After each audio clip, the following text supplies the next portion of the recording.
우리는 모두 어두운 세상에 살아가고 있습니다. 어떤 이에게는 전쟁이라는 어둠, 또 어떤 이에게는 관계의 갈등이라는 어둠, 또 어떤 이에게는 또 경제적 생활고라는, 또 정치적 혼돈이라는 어둠 속에 살아가고 있는 이들이 있습니다. 여기 모인 우리 또한 각자의 눈을 어둡게 하는, 또 힘들게 하는 어둠들이 있을 것입니다. 저 또한 그런 어둠들이 있는데요.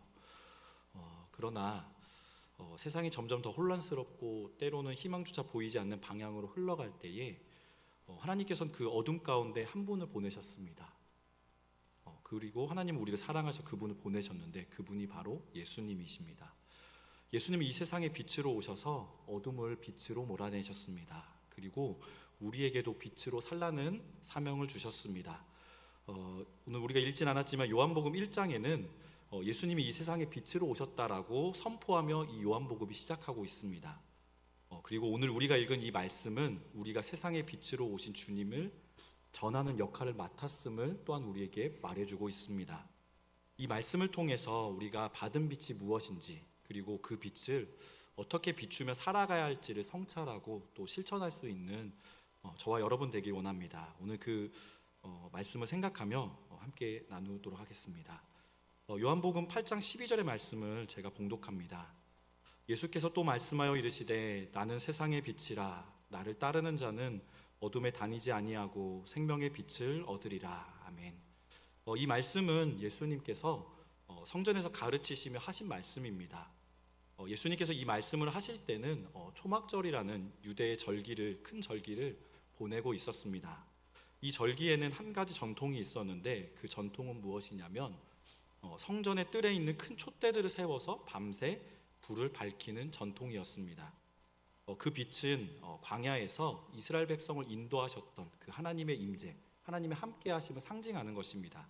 즉 구름 기둥과 불 기둥을 상징하는 것이었습니다. 예수님께서는 이 전통적 상징들을 통해서 예수님 자신이 진정한 세상의 빛으로 이 땅 가운데 오셨음을 선포하셨습니다. 나를 따르는 자는 어둠에 다니지 아니하고 생명의 빛을 얻으리라 또한 말씀하셨는데, 이 말씀은 단순히 육신의 빛이 아닌 영적인 생명과 진리의 빛을 의미합니다. 세상의 모든 어둠, 또 즉 죄와 죽음의 권세는 이 빛 앞에서 사라지게 될 것입니다. 예수님은 우리의 인생이라는 이 어둠 밤길에 필요한 그 불빛과도 같은 분이십니다. 우리가 예수님을 따를 때 우리는 어둠 속에서 길을 잃지 않고 생명의 빛 가운데 나아갈 수 있습니다. 오늘 우리가 읽었던 마태복음 5장 14절의 말씀을 함께 보려고 하는데요. 마태복음 5장 14절의 말씀을 함께 봉독하시겠습니다. 너희는 세상의 빛이라 산 위에 있는 동네가 숨겨지지 못할 것이요. 아멘. 예수님께서 제자들에게 말씀하셨습니다. 너희는 세상의 빛이다.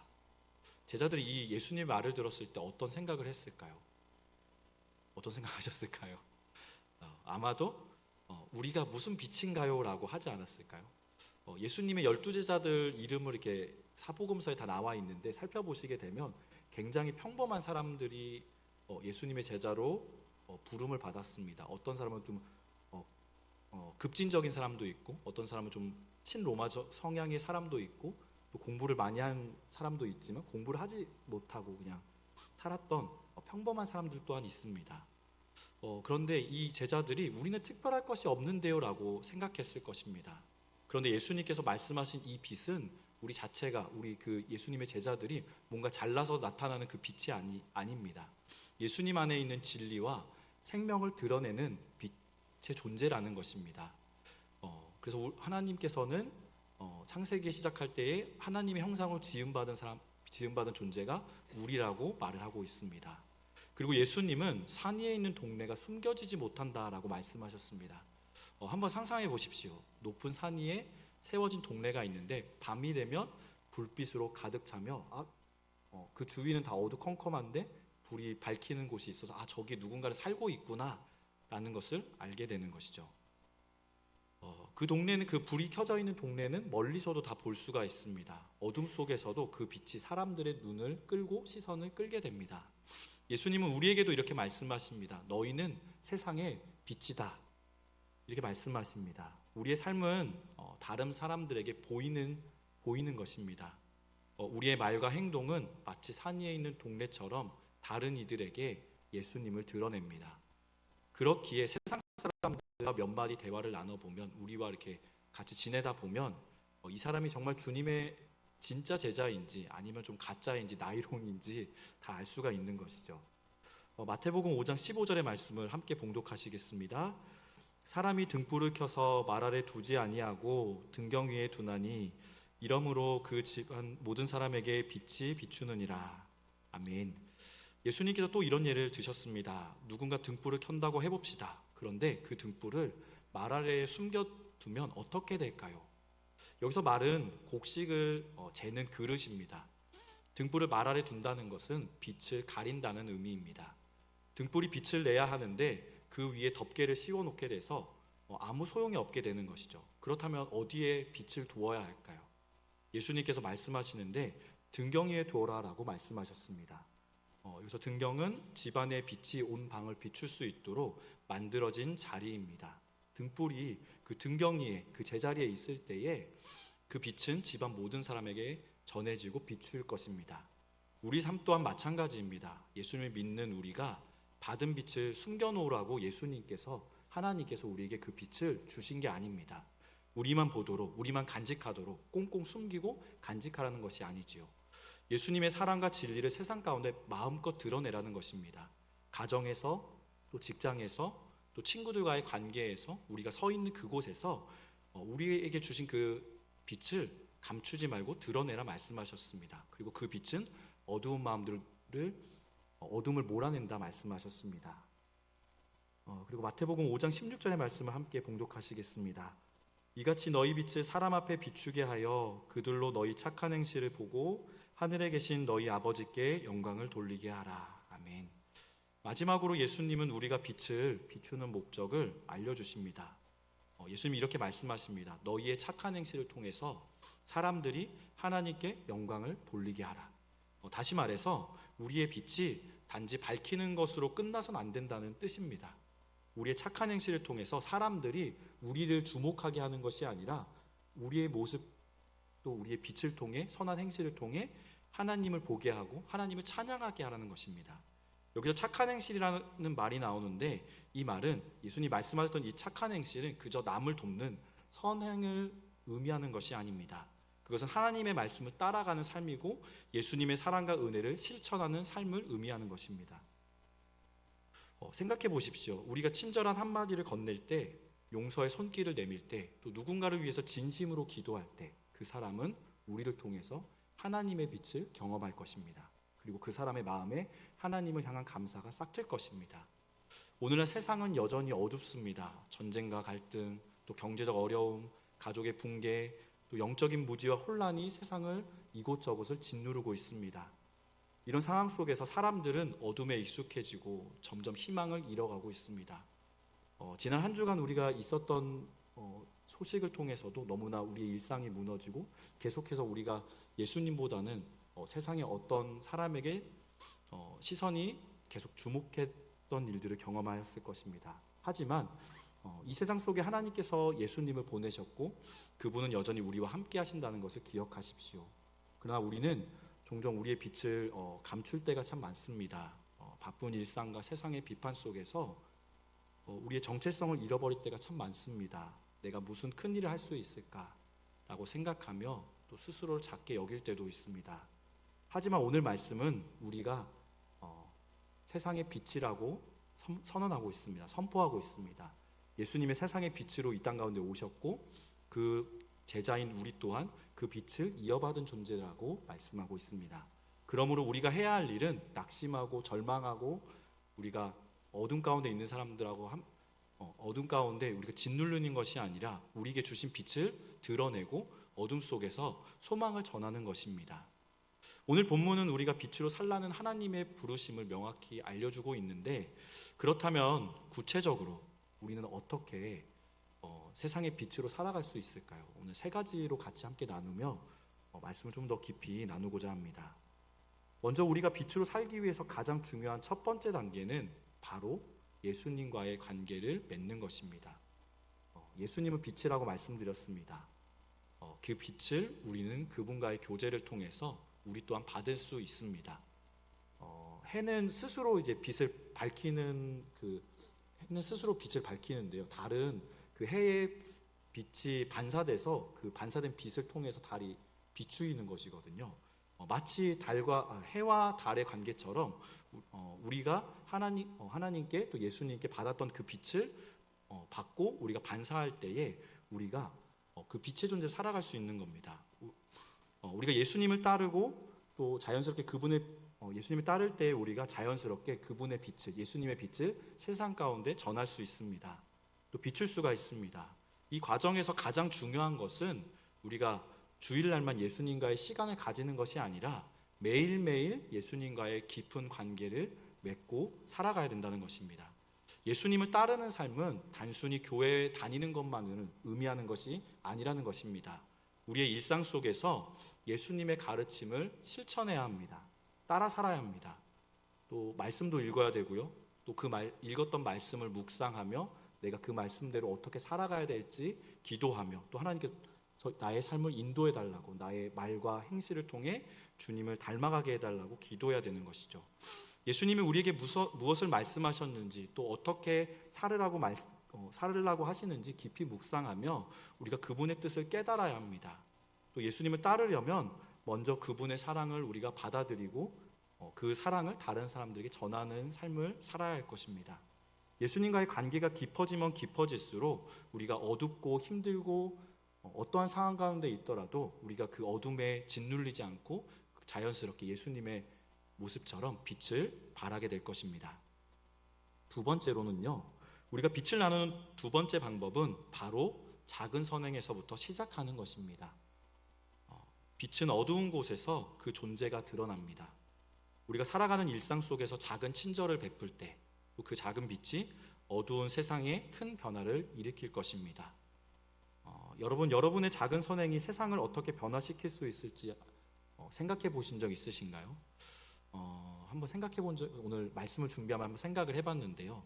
어떤 사람에게는 한마디 따뜻한 말이, 또 어떤 사람에게 짧은 전화 한 통이, 또 다른 사람에게는 작은 도움의 손길이 큰 빛이 될 수 있다는 것을 생각해 보았습니다. 성도님이 힘들어하고 있다는 소식을 교회에 어느 권사님이 듣고 전달을 하였습니다. 그리고 그 권사님이 또 다른 분에게 또 이렇게 말씀을 하신 거죠. 이렇게 전하게 된 거죠. 그랬더니 그 힘들어하는 성도님에게 이 사람 저 사람이 다들 한마디씩 힘내라고, 우리가 기도하겠다고 그렇게 말을 했다고 한번 생각해 보십시오. 나는 한마디 한 건데 그 말을 듣는 힘들어하는 성도님은 한마디가 아니죠. 이 사람한테도 듣고 저 사람한테도 듣고 또 다른 분에게 들으면서 얼마나 많은 큰 위로가 되겠어요. 우리가 나는 한마디 했지만 모이면 그것이 위로가 될 것입니다. 그래서 G.O.D의 노래에 촛불 하나라는 가사에 보면 작은 촛불 하나 켜보면 달라지는 게 너무나도 많아 아무것도 없다고 믿었던 내 주위에 다른 초 하나가 놓여져 있었기에 불을 밝히니 촛불이 2개가 되고 그 불빛으로 다른 초를 또 찾고 3개가 되고 4개가 되고 어둠은 사라져가고 라는 이 가사가 있는데, 이 G.O.D의 촛불 하나라는 노래를 들을 때마다 제가 되게 좋아하는 부분입니다. 촛불 하나는 정말 작고 의미가 없지만 그 촛불 하나가 밝혀져서 다른 초를 찾게 되고 불이 붙게 되고 하면서 온 지역으로 그 빛이 발하게 되면 충분히 어둠을 몰아낼 수 있다라는 그 의미를 담고 있는 이 노래를 힘들 때마다 찾아 듣곤 합니다. 우리가 생각하지 못한 이 작은 행동 하나가 다른 사람에게 큰 빛이 되고 위로가 될 수 있습니다. 그래서 우리의 삶 속에서 언제든지 예수님의 빛을 드러낼 기회는 늘 존재합니다. 오늘 우리가 이 말씀을 듣고 나서 힘들어하는 성도가 생각이 나신다면 오늘 그를 위해서 기도하고 또 그에게 찾아가서 또 전화하고 한다면 그 사람에게 큰 위로가 될 것입니다. 우리가 선한 말, 또 작은 친절, 또 꾸준한 섬김을 통해서 바로 우리가 있는 곳에서 빛으로 살아갈 수 있다는 것을 저와 여러분이 기억하셨으면 좋겠습니다. 예수님께서 우리에게 가르쳐 주신 것은 거창한 일들을 하는 것이 아니라 우리의 일상의 자리에서 우리가 있는 곳에서 예수님의 사랑을 나누라는 것입니다. 너희는 세상의 빛이라 라고 말씀하셨던 그 말씀 기억하며 우리가 있는 일상에서 그 사람들을 사랑하고 나에게 주신 그 빛을 전하고 밝히는 저와 여러분 되기 원합니다. 세 번째는요, 우리가 빛으로 살아가려면 세 번째로는 어두운 곳으로 나아가야 한다는 것입니다. 빛이 그냥 빛 가운데 있으면 안 되잖아요, 그렇죠? 빛의 역할을 제대로 감당하려면 어둠 가운데로 들어가야 됩니다. 빛이 제 역할을 하는 것은 어둠에 있을 때이죠. 예수님께서 이 땅에 오신 목적 또한 바로 그것에 있습니다. 이 어두운 세상 가운데 어둠에 빠져 있는 주님의 백성들을 그 죄로부터 구원하시기 위해서 빛을 비추시기 위해서 이 땅 가운데 오셨습니다. 사랑하는 성도 여러분, 세상은 여전히 어둡습니다. 그 어두운 세상을 바라보며 같이 한탄만 하고 세상은 이제 틀렸어 하면서 낙심하고 절망하는 것이 아니라 하나님께서 그곳을 바라보시며 우리가 그곳으로 나아가기를 원하신다는 것을 기억하시길 바랍니다. 우리는 그들에게, 그 어둠 가운데 있는 사람들에게, 절망하고 있는 사람, 영적인 공허에 빠진 사람들에게 빛을 전해야 될 사명이 있습니다. 우리가 세상에 빛을 비추기 위해서는 우리가 편안한 장소에만, 이 교회 안에만 머물러서는 안 됩니다. 어두운 곳, 또 도움이 필요한 곳으로 우리가 나아가야 합니다. 가정에서, 또 직장에서, 학교에서, 또 심지어 약자들이 있는 곳곳에서 우리를 하나님께서 가기를 원하시고 우리를 통해서 빛이 전해지길 원하십니다. 예수님께서는 성전에서 말씀을 전하시기도 하셨지만 죄인들이 있는 곳을 찾아다니시며 하나님의 말씀을 전하시기도 하셨습니다. 그리고 그들 가운데 직접 친히 찾아가시는 모습을 보이셨습니다. 예수님께서도 하나님의 아들이신 예수님께서도 그 자신의 백성을 사랑하셔서 그들에게 찾아가셨는데 우리 또한 예수님의 제자인 우리 또한 그들의 그 어둠 가운데 사람들에게 나아가야 되지 않겠습니까? 그래서 우리가 어둠 가운데 또 힘들어하는 사람들을 볼 때에 그들을 위해서 기도할 뿐만 아니라 우리가 그곳 가운데 함께 가서 기도해주고 또 그들을 안아주기도 하고 그들의 필요를 채울 수 있는 저와 여러분 되기 원합니다. 때로 우리가 그렇게 빛으로 어둠 가운데 빛으로 살아가는 것이 결코 쉽지만은 않을 것입니다. 때로는 용기가 필요한 일이기도 합니다. 왜냐하면 그 일로 인해서 고난을 겪기도 합니다. 세상에 비난을 받을 수도 있습니다. 때로는 동료에게 오해를 살 수도 있습니다. 그렇지만 우리가 중요한 것은 그 어둠에 빠진 사람들을 구하고 또 그것을 하나님께서 우리에게 맡기셨다라는 것입니다. 그래서 우리가 오해를 받더라도 세상에 비난을 받더라도 그 어둠 가운데 있는 사람들에게 나아가서 빛을 전하고 또 복음을 전하는 저와 여러분 되기 원합니다. 그렇게 한다면 우리에게 주신 그 빛을 통해서 이 어둠이 물리쳐질 것이고 하나님의 영광을 마침내 드러낼 것입니다. 우리가 어디에 있든지 또 누구와 함께 있든지 우리의 빛을 숨기지 않고 세상 가운데 비추시길 소망합니다. 이와 같은 세 가지 실천을 통해서 우리가 있는 곳곳에서 우리 삶 속에서 예수님의 빛을 드러내고 세상에 빛을 전하는 사명을 감당할 수 있는 증산교회 성도님들 되시길 소망합니다. 매일 예수님과 깊은 관계를 맺고 또 작은 선행을 실천하며 또 어두운 곳으로 나아가서 그 빛을 나누는 삶을 살아가게 해달라고 또 우리는 이 세상의 진정한 변화의 빛을 비추게 해달라고 오늘 이 시간 이 말씀을 기억하며 함께 기도하시기 원합니다. 이제 말씀을 마치려고 하는데요. 예수님은 이 세상의 빛으로 오셨습니다. 그 빛을 받은 우리는 그 빛을 세상에 전하는 빛으로 부름받았습니다. 촛불 하나가 어두운 방을 환히 밝히는 것처럼 우리가 우리의 몸을 태워서 이 세상 가운데 우리에게 주신 그 작은 빛을 밝힘을 통해 어둠을 물리치는 저와 여러분 되기 원합니다. 말씀을 기억하시며 함께 기도하며 나아가시겠습니다.